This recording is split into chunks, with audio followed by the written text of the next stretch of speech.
Okay, so what is first, before we understand the data privacy issues or implications of the artificial intelligence. What is artificial intelligence according to you? Yeah, can anyone answer me? You don't have to be an expert, or you don't have to be under the impression that whether you will give a right or wrong answer. But what is artificial intelligence? Don't say it is intelligence in artificial form, because artificial intelligence, right? So how do you explain artificial intelligence? ChatGPT is an example for an artificial intelligence, right? But what is artificial intelligence? Have you ever thought about it? How can you explain or define? Let's say it's a 2 marks question. Define artificial intelligence. Of course, since you are law students, a question will also be asked as to what is the legal framework for artificial intelligence in India. Have you taken any session before this on this topic? I'm sure, right? No? Okay. You are in which year? Third year. Third year. Okay.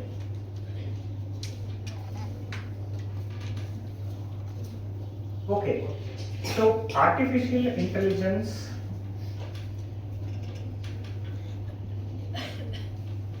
is a machine output, okay, coming out of the instructions, okay. So when I say instructions, it's basically the data that the device already has, which it tries to analyze to give certain input, okay.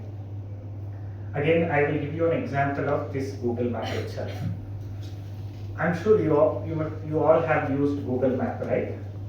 Now, when you start the Google Map, let's say you want to go to, I started from Banshankari third stage and I gave CMR University, satellite campus. Okay, I started, then it showed that after 2 kilometers, there is a heavy traffic where there is a congestion of 5 minutes. It shows darkest red, right? And in few places, it shows orange or amber, what you call it as.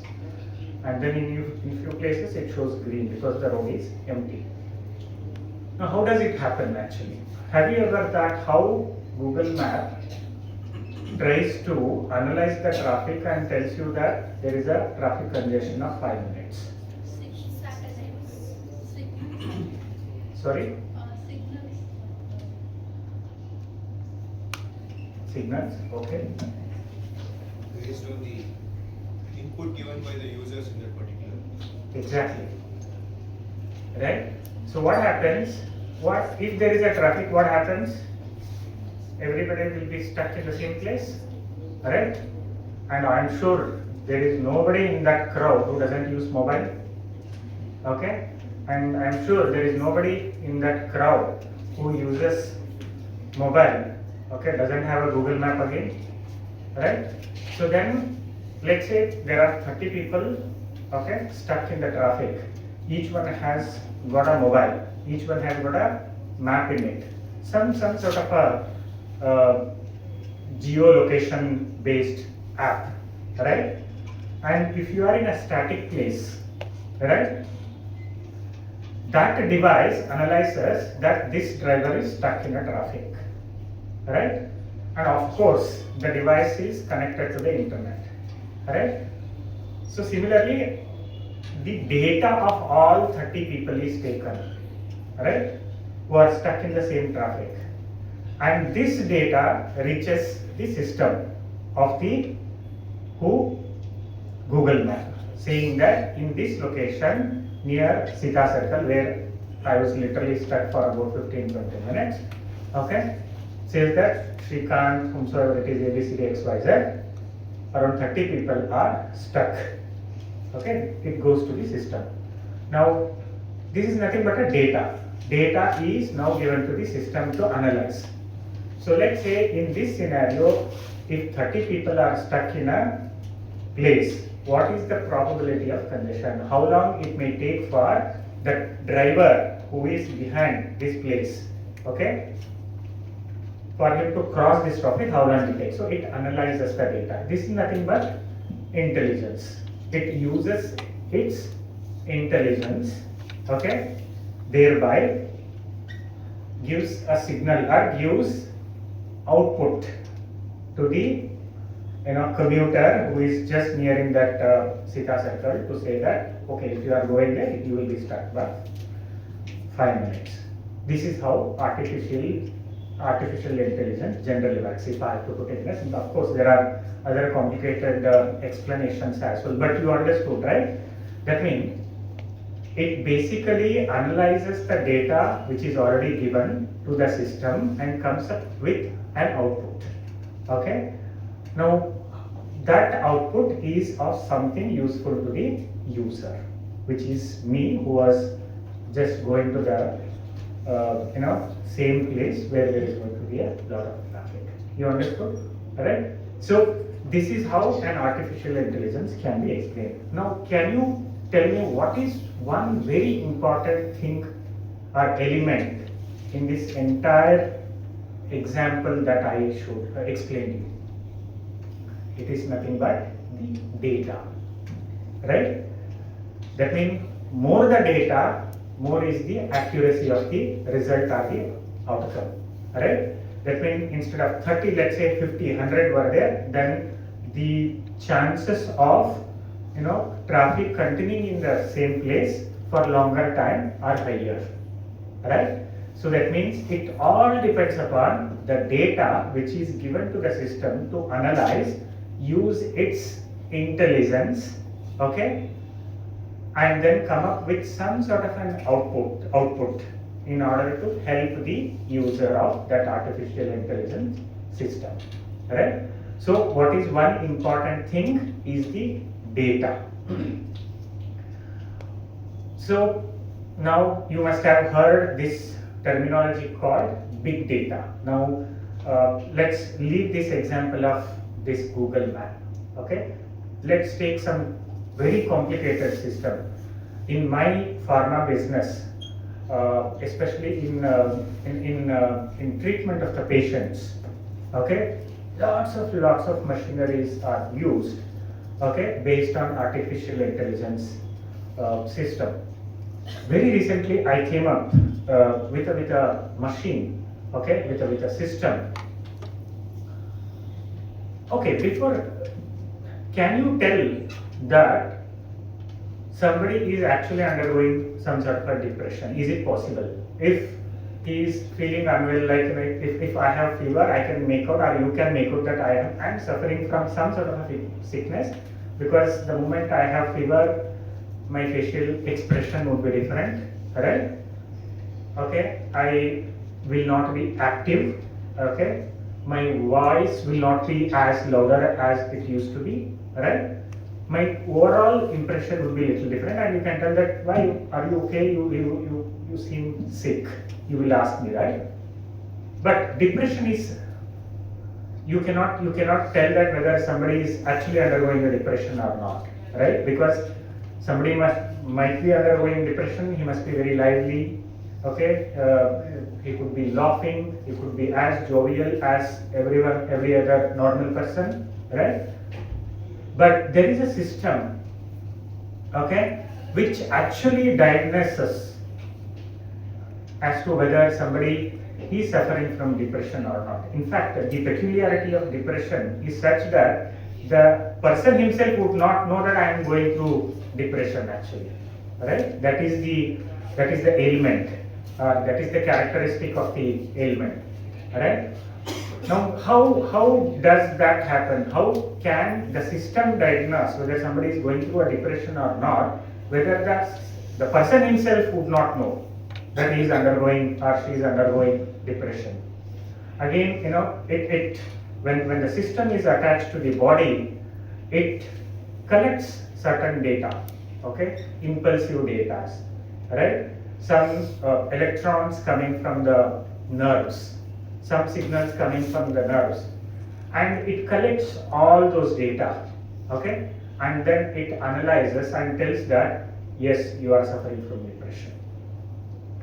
This is a new invention which I recently came across in my company, which has been given patent, alright?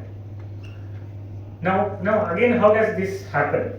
Okay, the patent is not given to the artificial intelligence, patent is given to the system, by the way. I will little later on come to the patentability of the artificial intelligence system itself. I'll try to briefly touch upon that, alright? Now, how does this happen? Again, it depends upon the data, right? So, in recent world, data is called as, or big data is called as oil. Just like oil is required, oil is so essential for the automobile sector, big data is termed as oil in the artificial intelligence system. It is also called as gold mine, right? Data mining. You must have heard of this term, right? Data mining. It is nothing but a gold, right? That means it is as value as that of gold. You know these days what is the price of gold and silver, right? So it is as important as that. That means more the data that you give to the system, okay, more accuracy is the outcome of the artificial intelligence system, right? Another very important element in artificial intelligence, before we get on to the legal aspects of it, is the algorithm. Have you heard of this algorithm? What is algorithm? Don't worry too much. I know you are not from computer science, nor I am, okay? So nothing will be a perfect answer. Particular pattern. You seem to have some knowledge on that. Step-by-step process to write a program is called algorithm. Correct. No, but what is the utility of the functionality of the algorithm? So what happens if you give certain set of algorithm to a particular set of data? Alright? You are right. So what happens? Algorithm is nothing but a formula actually. It's a formula, right? So 2 plus 2 equal to 4. That means it is an addition, right? So even to the artificial intelligence system, mere data is not sufficient. Okay, there is a system, there is a data, it's a raw data which is available, right? You have all the recipes, but you should know in what combination you should add those recipes, when to heat the entire recipe or when to cool to make one food item, right? So this algorithm tells you how to use the data, in what manner, in what capacity, in order to give what result. Alright? So one is the data or the big data, which is nothing but an oil or gold in artificial intelligence system. Another one is the algorithm or the formula that you give to the data, so that both are analyzed and one output is given for the benefit of the user. You understood? Any doubt in understanding in very simple terms what is artificial intelligence, right? So now, having understood what is artificial intelligence, there are two kinds of AI, right? Predominantly, one is general AI, second one is generative AI. Have you heard of these two? At least Gen AI we call it as, right? Generative AI. Now, what is general AI and what is generative AI? Okay, we'll try to briefly understand these two, and then we will come to the legal aspects of it. Okay, because understanding the concept, the technicalities, how it works is very important for you to appreciate the current legal framework on the AI, particularly on the data privacy, which is very critical aspect of the artificial intelligence, especially Gen AI, generative AI. Now, general AI and the generative AI. What is general AI? General AI is sort of Google Map that I explained to you. That means it is creative, but its creativity is at basic level, right? It tries to analyze the data, okay, and then try to give you some output which is of some utility to you, okay. Whether it is your this thing, Siri. Siri is again, generative AI. Bixby, if you are using Samsung, if you are using iPhone, it is your Siri, right? Alexa is a generative AI. So any other applications whose creativity is at basic level is general AI, right? Now another one is generative AI. Generative AI is heavy in terms of its creativity. That means if you give something, it will give you altogether a different output. It will create something new, okay, and give the output to you. It will not be the same data which you input into the system, and it will definitely altogether different output will be given to you, right? Alexa, I said, right? What it does, you just Alexa play one song, right? You have given an instruction, okay? The output is totally different. Now, what kind of song you want? You can ask anything you want, right? You can integrate Alexa with your AC, right? Alexa, switch on the AC. That means the instruction given is different, the output is totally different, right? So that means generative AI is heavy in terms of its creativity, right? It will create something very different than the instruction that is given, than the data that is given, right? And it is incomparable from the input that is given.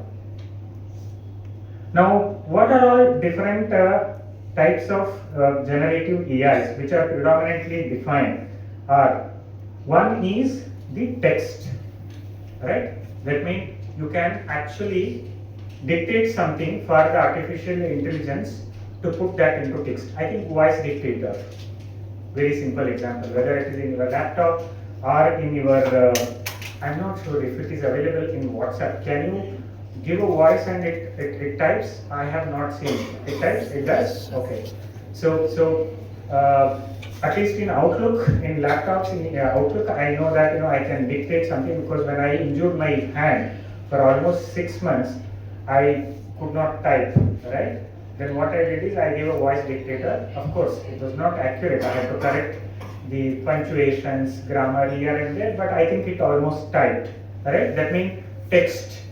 That means creating text out of a different output. I dictate through my voice and it gives me a text. That is one set of example of generative AI. Now, how does it happen? In artificial intelligence itself, there are various different models. One of which is machine learning, right? Second one is natural language learning.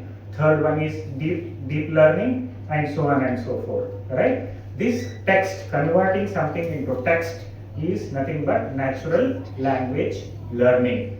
You type in, or you say in Kannada, ask it to translate in Bengali. Let's say it will give you a Bengali version of what you spoke, right? You type something in English and ask you to type in Japanese. It is possible. Google Translator does nothing but you type in some language, it will give you in different language, right? This again, this is a classic example of generative AI through natural language processing. Second one is images. Have you tried ChatGPT? I'm sure you all would have, right? That means what? You ask ChatGPT saying that for my presentation tomorrow, give me a nice picture for this concept. Okay? Then it will create a picture by itself, okay, and give it to you. Okay, at least I have tried in my company that tomorrow for my board of directors I have to give a presentation on this. Okay, now of course we are not so, at least I am not so technically able to create a very nice presentation of myself, right? So I just type something in some 7-8 slides, whatever that comes to me, and just upload that into the system. ChatGPT say that this is my ideas of my presentation to the board of directors. Give me a very beautiful PowerPoint presentation, okay, with all beautiful pictures, whatever, animations, graphics, everything, so that it becomes a very impressive presentation to the board of directors.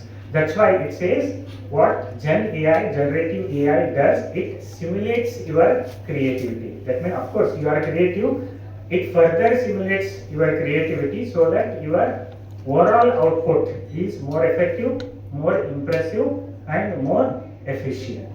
Right? Then it does that. Then sounds and audios, we spoke about Alexa, right? Speech recognition is something, is a classic example of sound and audios. Videos, that means you can create a nice video using artificial intelligence system, right? And then 3D models also, right? So that means in, of course, I can give so many examples of the general AI as well as the generic generative AI, right? But broadly, I think generative AI is used in these utilities, whether it is text, image, videos, 3D animations, sound, voice, right? And other utilities. Of course, when you go to the complex utilities in industrial applications, there are different aspects of the usage of the artificial intelligence, one of which I gave is that of a machine which tries to diagnose whether somebody is undergoing a depression or not. Right? Now, in the healthcare system, there is something called robotic surgery. You must have heard it, right? Again, robotic surgery is based on some utility or application of the artificial intelligence system, especially for the knee replacement. It has been very productive, very efficient, because it is very crucial that the accurate measurement of the plate where it needs to be fixed is to be accurately determined. Otherwise, if there is a slight disalignment, then the surgery will not be so successful, and patient continues to be in difficult situation even after the procedure. Right? So, based on the X-ray images, the system accurately decides where exactly this needs to be placed, how entire surgery needs to be conducted. Of course, the healthcare professional will be there, but I think he has been predominantly supported by the artificial intelligence system in ensuring accuracy of the fixation of the plate. Right? Now, let us try to understand what are all some of the legal framework, and then come to what are the advantages and then disadvantages of the artificial intelligence system. Now, do you know what is the current legal framework of artificial intelligence in India? Do we have any specified law or codified law on artificial intelligence? We don't have it yet, right? That means just like we have, of course, now we have a codified or dedicated law on data privacy as well. You are aware of it, right? What is that law is called? DP. Okay. So, and similarly, we have consumer protection laws, right? So similarly, we do not have artificial intelligence act yet, right? Because as of now, for whatever reasons, the regulator or the government has not decided to come up with a codified law, even though there have been a talk on that, right? But it doesn't mean that it goes unregulated, right? There are various existing legislations regulate or try to govern the artificial intelligence and tries to give a overall framework for the subject. Now, first and foremost is the Information Technology Act, because artificial intelligence is all about the information in electronic form, right? So, Information Technology Act do provide various provisions, especially when the data is in electronic form, and what is the extent to which an electronic data can be used. And then you have intermediary guidelines, right, under the Information Technology Act itself. Then you have intellectual property rights, right?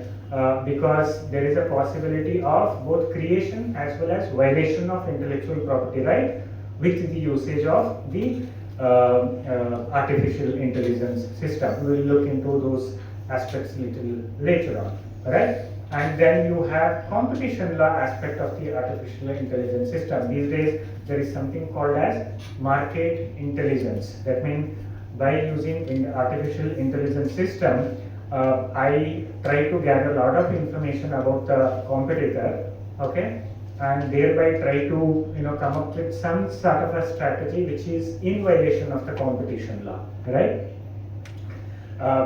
And it is also possible to try to violate the competition law by a process called reverse engineering. You must have heard of this reverse engineering process in intellectual property laws, right?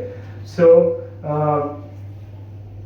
what happens in that is in especially in pharma sector, I can tell you, you must have heard this called biosimilars. That means there is an innovator drug. That means I develop a new drug, right? New drug, and knowing that my drug is already there in the market for let's say last 10 years, okay, somebody else, let's say you, come up with a similar drug, okay. The moment I say similar drug, which is coming out of a biologic, it is called as a biosimilar, right? Now, how generally a biosimilar is developed? Generally, of course, they claim that they have come up with their own process of developing the drug, but generally these biosimilars are allowed or given approval only after the expiry of the patent, right? What is the period of patent protection in India? 20 years from the date of, right? So that means after the expiry of the patent, these biosimilars are generally given approval. How these biosimilars are developed?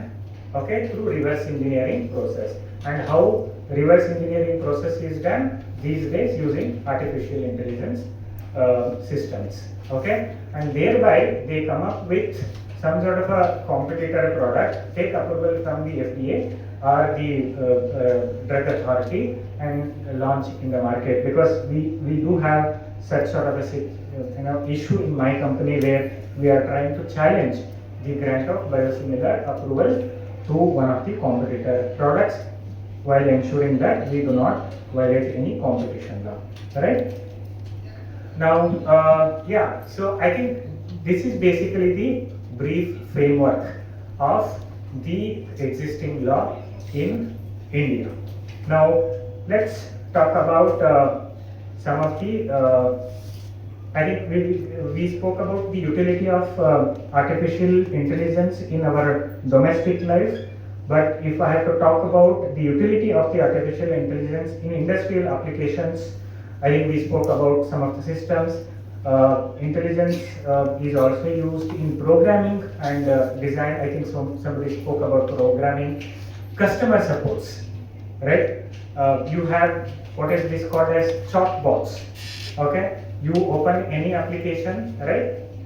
Have you heard of this chatbot? That means, do you think that somebody is sitting there to chat with you? Nobody, right? It is all AI system. That means I generally use this Big Basket, right? Or Blinkit, okay? Nowadays, though, you cannot contact a customer care by calling them. There is no facility for you to call and talk to them. What you use is the chatbot.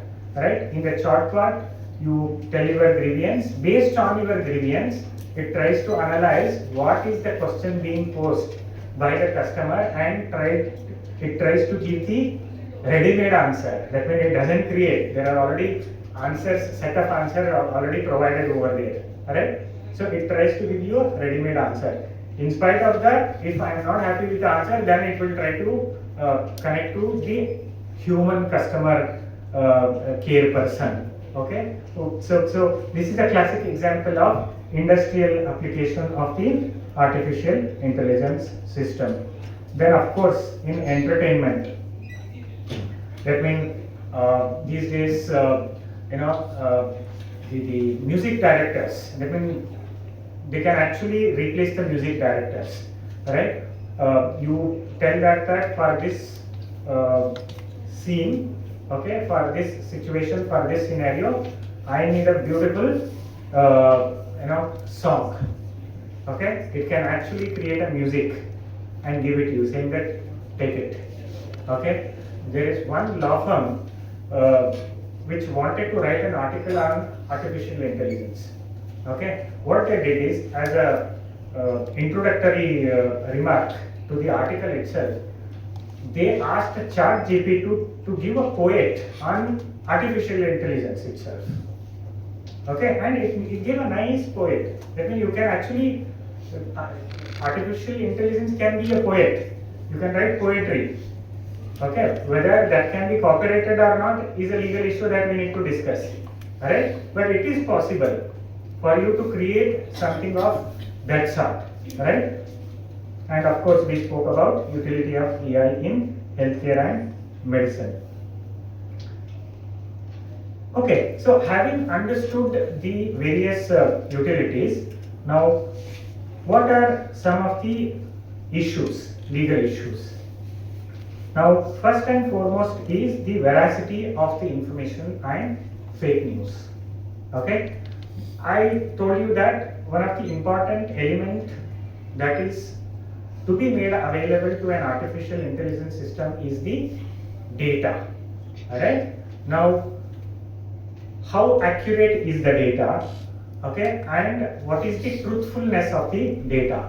That depends upon the outcome of the system or AI system, right?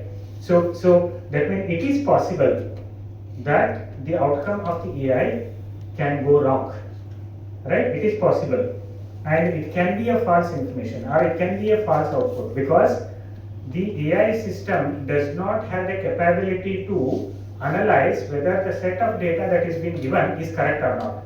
It relies on the data given as it is, right, and tries to then give certain output, right? To that extent, we should be thankful to AI, because it can never replace the human beings, okay? But it can be very close to the human beings. Again, that depends upon the big data and the accurate data that is being given to the system. Now we talked about the IP creation out of the artificial intelligence system, right? It is possible to create a process, okay, which is capable of being patented, right? Particularly, it is possible to create something which is capable of copyrighted. I give you an example of, you can ask, of course, I'm sure you would have all done, right? You want to write some article or something on some topic, you just give it to ChatGPT, it will give you an article itself. Have you all done it for submission to your assignments? Okay, if you have done it, then that is wrong, right? That is an unethical use of the artificial intelligence system, right? You are not supposed to do that. Okay, you can take the aid or the support of the system, but you cannot replace yourself with the artificial intelligence system. Now, but it is possible, I'm not talking about the research articles which has got its own rules, right? It is possible to create a music, okay? It is possible to create a picture, audio, video, right? Which are capable of being copyrighted, right? Now, especially these music directors, as I was telling, these days are creating these copyrighted materials. Now, how they are dealt with, okay? Now, first of all, the Copyright Act has tried to fix this issue. That means it is possible for AI system to generate something which is capable of being copyrighted, right? Now, in order to fix this, the definition of the copyright owner is modified to the effect that not only the actual creator but also the person who causes an artificial intelligence system to create a copyrighted material is also called as an author. under the copyright law amendment, right? So to that extent, even the law recognizes the fact that artificial intelligence is capable of being, is capable of creating something of copyrighted, right? Under section 2D of the Copyright Act, you can look the definition of the copyright owner. Now,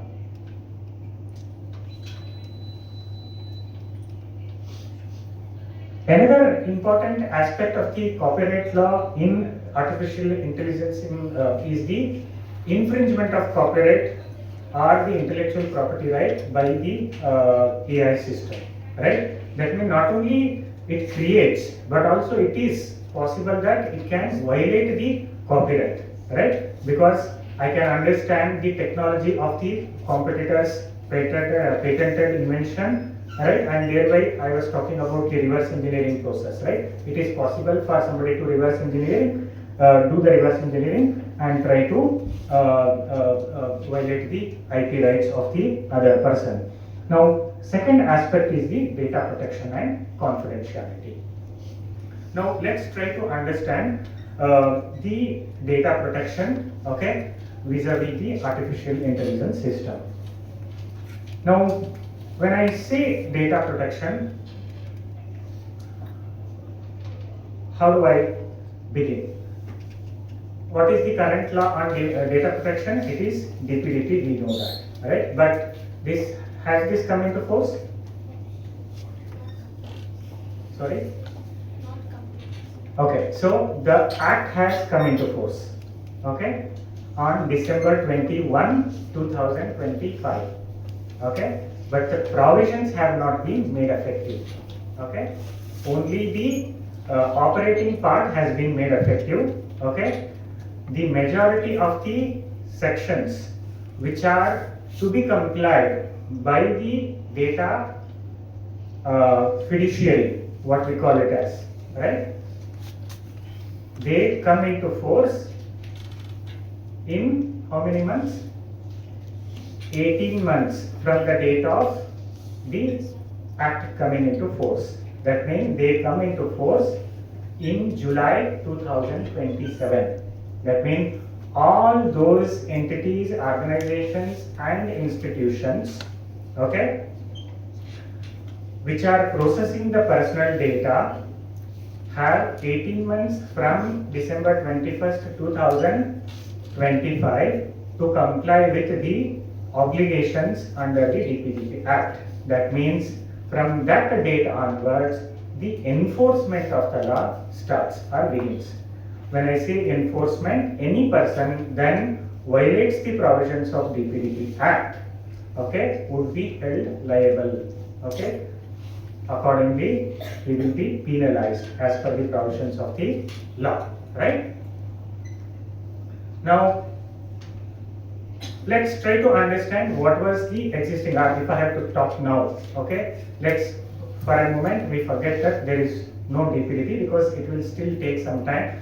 If you ask me, even I am also at implementing stage, okay, it involves a lot of aspects. Before this, what we had was the SPDI rules, you know that, right? Sensitive Personal Data or Information Rules of 2011 under the Information Technology Act, which provided some basic rules on the data privacy aspects of India. It only said that, you know, the companies will have to maintain the privacy policy, right? Now, after that, it has to provide the necessary consent mechanism for you to take the personal data from anybody. For example, if I have to take your personal data, I have to take your consent before I process the personal data, right? Then it also said that the institution or an organization which collects the personal data has to share the information with respect to where my personal data is getting stored, where my personal data is getting transferred, to whom my personal data is getting disclosed, right? Okay, which are the servers, okay, in which my personal data is getting stored, what rights that I have with respect to my personal data. Okay, these are some of the basic aspects that the 2011 law covered, and before that we did not have this concept of the digital personal data prior to 2000, right? Now what we had prior to 2000 was only data in physical form or data with respect to the individual. It's only after 2000 the concept of digital data came into picture. That's why there was a necessity for somebody to, or for the government to come up with this Information Technology Act. Okay, and before that, you know that the right to privacy under the Constitution, all those aspects which I'm sure you are already aware of it. Now there is in 2018 some other development happened in some other part of the world. What is it called with respect to GDPR? You know GDPR? Have you heard of GDPR? I think I know this is not an Indian law, but if you are a student of data privacy law, it is must and should that you know what is GDPR, because it has extraterritorial jurisdiction. Have you heard of, or you know this concept of extraterritorial jurisdiction, right? In jurisprudence. Now what is extraterritorial jurisdiction? Sorry? That means it applies to a territory other than the country which passes the law, right? Correct? So that means if India passes a law on a particular subject, it also applies to the other territory provided certain criteria are met. Even DPDP also has the extraterritorial jurisdiction, right? So in 2018, the European Union came up with what is called as GDPR, Global Data Protection Regulation. As the name itself says, it is global. It did not say EU data protection regulations.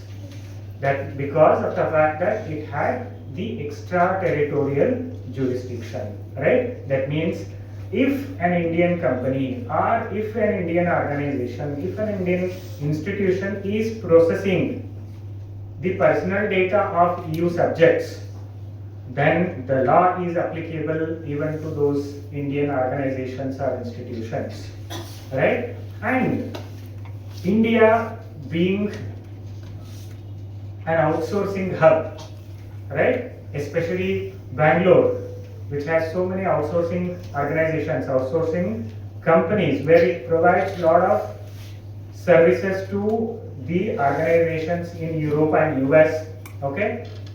This GDPR is applicable to those many companies which in turn process a lot of personal data relating to the EU subjects, right? When I say EU subjects, they are nothing but the citizens of European Union, right? Similarly, DPDP is also applicable, okay, to an organization outside of India. Let's say an European company is processing the personal data of Indian subjects, okay, and it is possible, right? Then this DPDP is applicable to those organizations in US or in Europe, right? So that means what is happening? We are those barriers, what we call it as, right, of the national boundary so far as the applicability of the law is concerned is getting removed, okay, and these laws are made applicable even to the country even outside of the country which passes the law. And similarly, whenever we are going to have a specific law on artificial intelligence, it is going to have an extraterritorial jurisdiction, right? Because see, physical data, you can have a barrier. That means you can ensure that the data does not go beyond your national territories. But digital data, you cannot have those boundaries, right? Because it traverses over a cellular network. The data which I have today, I can in a fraction of a second can send it to somebody in US. I can send it to somebody in US because we are connected, right? It is possible. Now, so the latest law that we have with respect to data privacy in India is that of 2025 DPDP. Now, so far as artificial intelligence is concerned, what is that we need to be mindful of? Okay. Now, as I was telling you, it is no exception that artificial intelligence also has the capability to process the personal data, right? The example that I gave you of AI system which has the capability to diagnose whether I am suffering from a depression or not, okay, basically relies on the personal data. It starts because if that system has to generate a report on me, what are all the details that it collects? It collects it starts from my name, right? My gender, okay? My age, my date of birth, okay? My pre-existing diseases, okay? And then it connects and it collects my pulses, okay?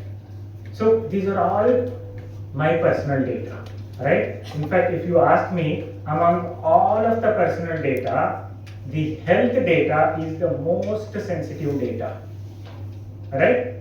Because it goes to the very life and death of the person, right? It collects all of these data and then it not only collects, but what it does, it processes, okay? Now when I say processes, in this case, it analyzes my data. That means it says, okay, name is Shreekanth, okay, his age is so and so, okay, date of birth is so and so, he has these many pre-existing diseases, okay, his pulse is this much, his blood pressure is this much, okay, his nerve signal is indicating me this such. So it does permutation and combination of all these things, okay, and then tries to give one output, right? So that means in terms of data privacy, what it does, when first I share my details, it collects the personal data, right? And then what happens, then it processes the data, okay, by way of analyzing the data, okay? Then now up to this extent, what are all the requirements under the law so far as this AI system is concerned? Before the personal data is collected, it happens in the case of other things as well, right? What happens? I have to give, or the AI system or the owner of the AI system has to give me the notice. Madam, how long I have to speak?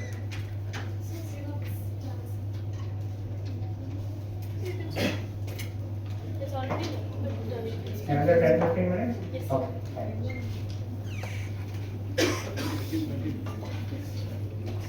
You understood, right, so far? Because this is such a topic that where we can speak for hours. Okay, maybe I think I'll take another 10-15 minutes and close it. Now what happens?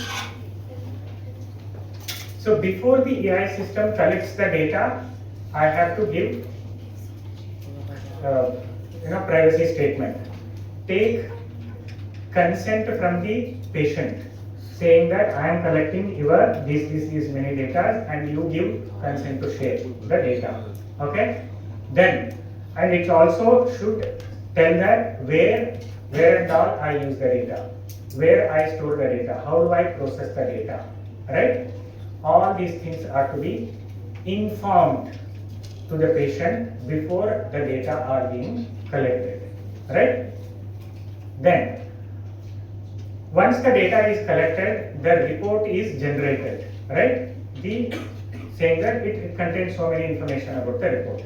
Now, this report, as per the law, says that it has to be encrypted. Have you heard of this encryption? Okay.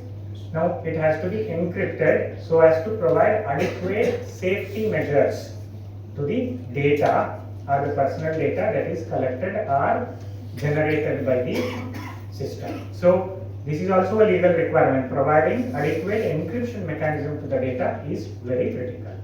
And then, before the data, let's say this AI system has to give this data to another third-party service provider in order to do further work on the report, right? Then what it has to do, it has to sign with that third party what is called as data processing agreement, right?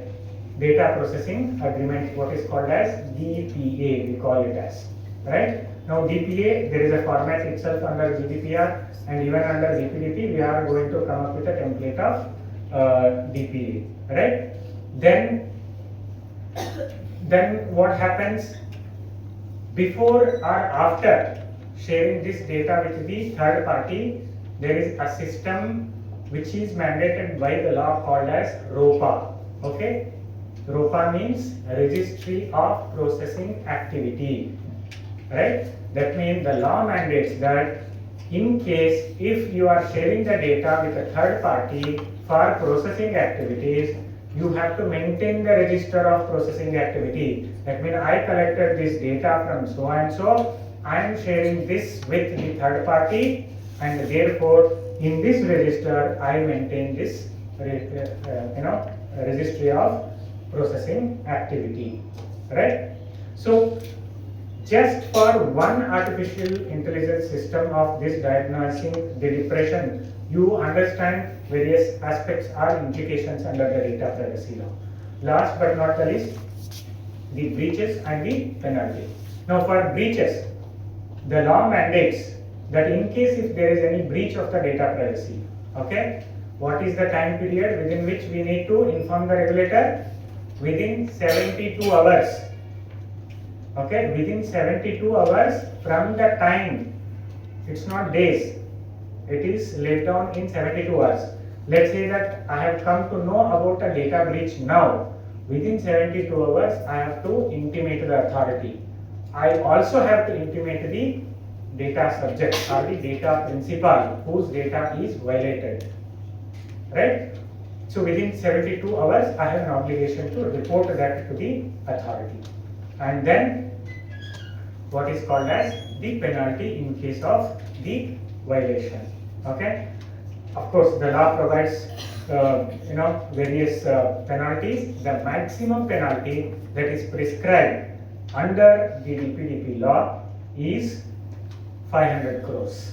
Okay. And if we breach the GDPR, the maximum penalty is what?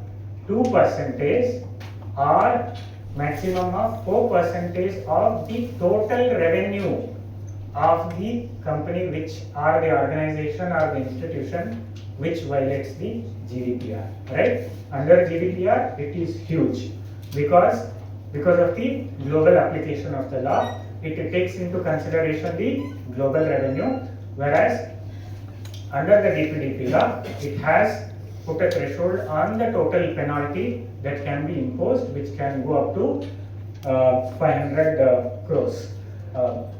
I can give little more information about the peculiarity of the Indian law is that for the first time, which is not there in the GDPR, the DPDP law prescribes certain duties of the data principal. That means if somebody is giving their personal information, it has prescribed certain duties, and those duties include maintaining the accuracy of the information, okay, sharing the information on time. Whenever there is a change in your information, go to the data fiduciary and update the information. And for the first time, which is also very peculiar to Indian law, is that there is a penalty on the data principal also, though it is nominal of 10,000 rupees, but it recognizes the fact that there can be a penalty on data principal as well, right? I hope you understood so far. I know it's a very, very vast subject. You can continue. I can continue for 10 more minutes? Yes, sir. Till the director comes, you can. Sorry? You can continue as long as. Okay, maybe I'll take another 5-10 minutes. Don't worry.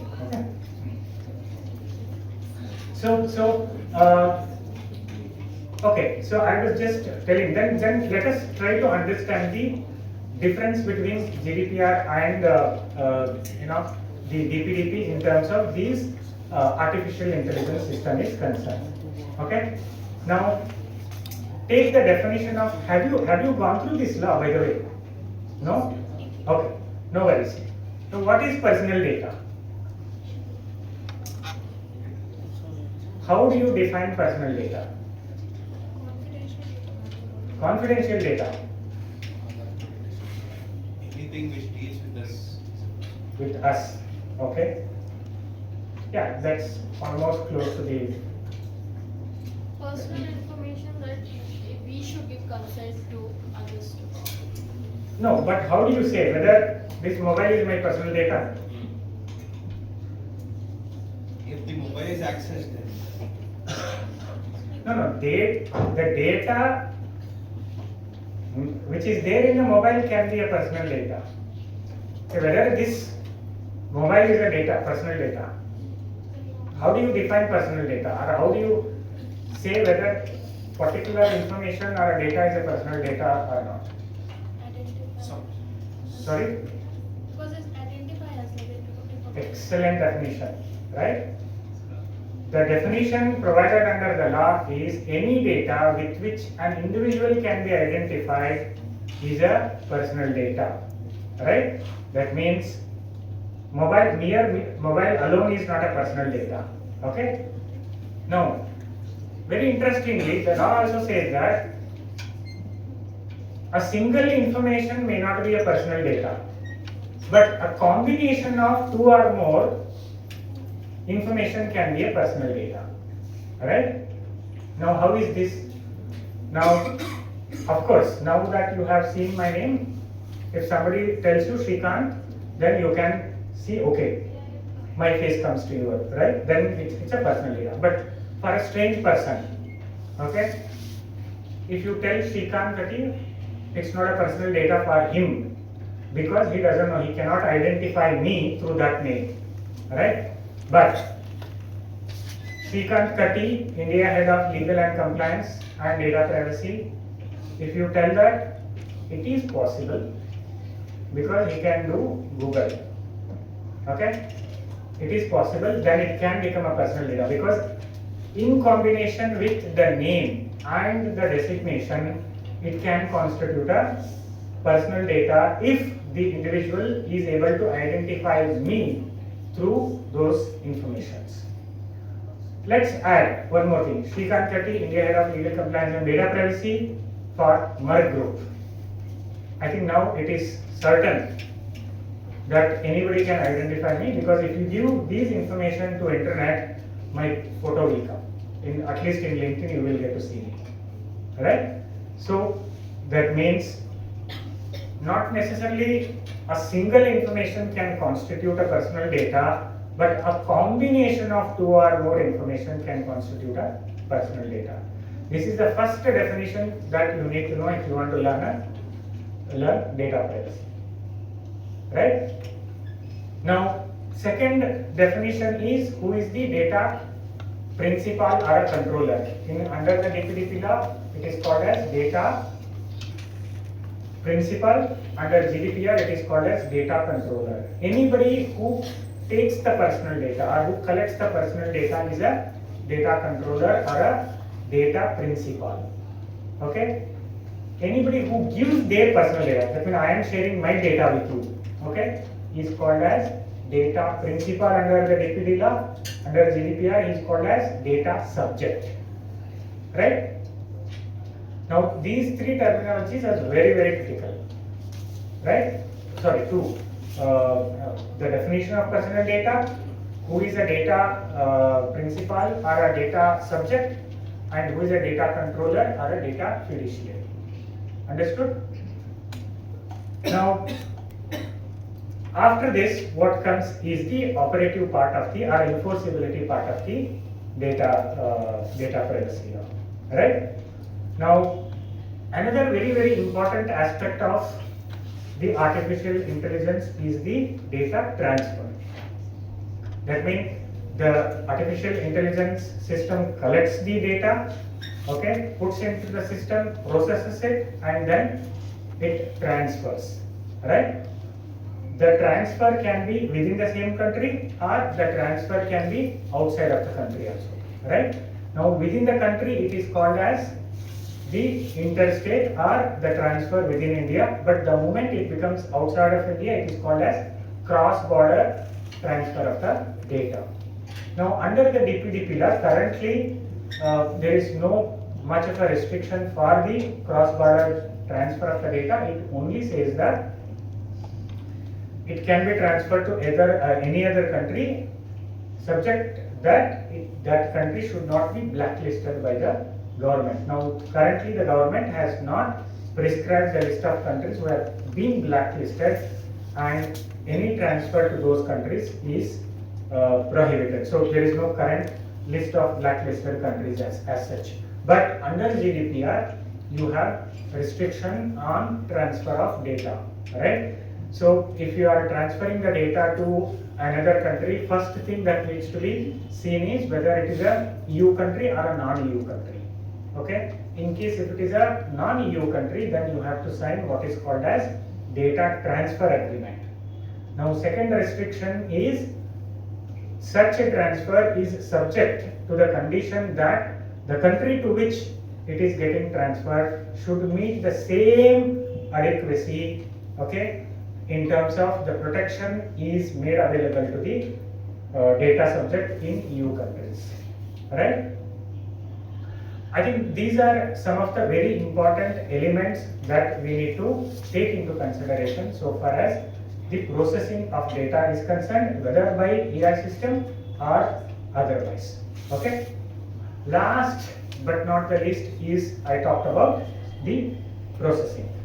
Right. For processing, very important thing to be noted is the DPA. Okay. That means whether it is under DPDP law or under the ROPA, we need to sign what is called as data processing agreement, and ROPA is maintaining the registry of processing agreement. But the only difference is under GDPR, the processor is responsible in case of any violation, but under DPDP law, it is the data fiduciary, which is the data controller, okay, is responsible even for the breach of the data processor. Okay. Yeah, I think let's stop at this moment because this is too much of a jam if I go further detail. But I am available anytime in case if you want to ask anything more on the data privacy, you can always ask me. Okay, especially in pharma sector, in case if you think you would like to know more how the data privacy is made applicable for patient data. In pharma sector, I am more than happy to talk to you guys. Okay, I hope this was useful. Right? Any doubt or anything that you want to ask? Don't hesitate. I have come all the way. Okay, driving for almost 2 years. Sorry, not 2 years, 2 hours. Right? It looked like 2 years by the way. So. Sir, any example of data transfer? Like, would the action of storing our data in some other foreign data centers also amount to data transfer? Yeah, absolutely. It need not be a physical transfer of the data, but even electronic transfer of data is also called as a cross-border data. That means, so how do you say electronic transfer of the data? That means one, of course, I am sending, let's say, in my WhatsApp, okay, to a WhatsApp in to somebody in US. This is one thing. Okay. Second thing is, I might be saving here only. Okay, I might be sending here only, but the server of that data is in US. That is also a cross-border because you are storing in some other country. Understood, no? Sir, I have a question. Yes, It's a madam. little off topic, but for example, sir, it's like me talking with my friends about something irrelevant, sir. For example, I want to go on a trip, so I just talk with my friends about it, and then the next minute my Instagram algorithm works according to it. I start getting reels about it. So how will I do that? That is also through artificial intelligence only. And in fact, I spoke about it in detail in my last session here in this place only. Right? So how does that work? Right? So what happens? That is the problem with using these social, platforms. I searched in Google saying that how fast I can reach CMR University, right? Now on the way, whenever there was a traffic, of course, I was just checking random things. Then it popped up me, what are all the restaurants that you can go nearby CMR University, right? Then what happens, based on the data that I give, okay, based on the location that I am going to, the platform tries to sell certain goods and services to you, okay? Thereby, that is how they monetize. Otherwise, why do you think that Facebook will allow you to be a Facebook user free of cost? Okay, it will not take money from you. It doesn't mean that Facebook doesn't make any money. Facebook makes money through the advertisers, right? Now, how advertisers will get customers like you? It is because Facebook, through its artificial intelligence system, analyzes the data given by me, okay, and then it prompts the relevant goods and services that can be offered to you. I will give you, I used it that way because they try to offer something. So yesterday I was just trying to search, these customized t-shirts, okay. That means I have two daughters. I somehow wanted my daughter's name also to be written, okay. So I just searched where can I get customized t-shirts and all that. Then after 5 minutes I browsed Facebook. It showed some 10 advertisements of a vendor who can actually give me, okay, customized t-shirt. It only asked me, key in your daughter's name, order. You don't have to even pay. You give COD, cash on delivery. And you don't believe me, yesterday I placed an order and t-shirts are expected tomorrow. Then how do you think that it happens? It is purely by use of the artificial intelligence system. Okay? Of course, please do not heed into these scams. Sometimes these are all scams, right? Unless and until you are very sure that it is an authenticated supplier, because Facebook will not promise you that every information that is made available to you is a genuine thing, right? I don't know whether you have read the terms and condition of the Facebook. It only says that I am a marketplace. Okay, I do not take responsibility of the goods and services that are offered by an advertiser in my platform. Right? So, but you cannot say that Facebook is misusing my personal data, because you have voluntarily given me your information, starting from your name to your geolocations to your mobile number to everything. And if you read the terms and conditions, it says that I will use your personal data, okay, to share that with advertisers to offer certain goods and services. And you have agreed to it. What is the problem?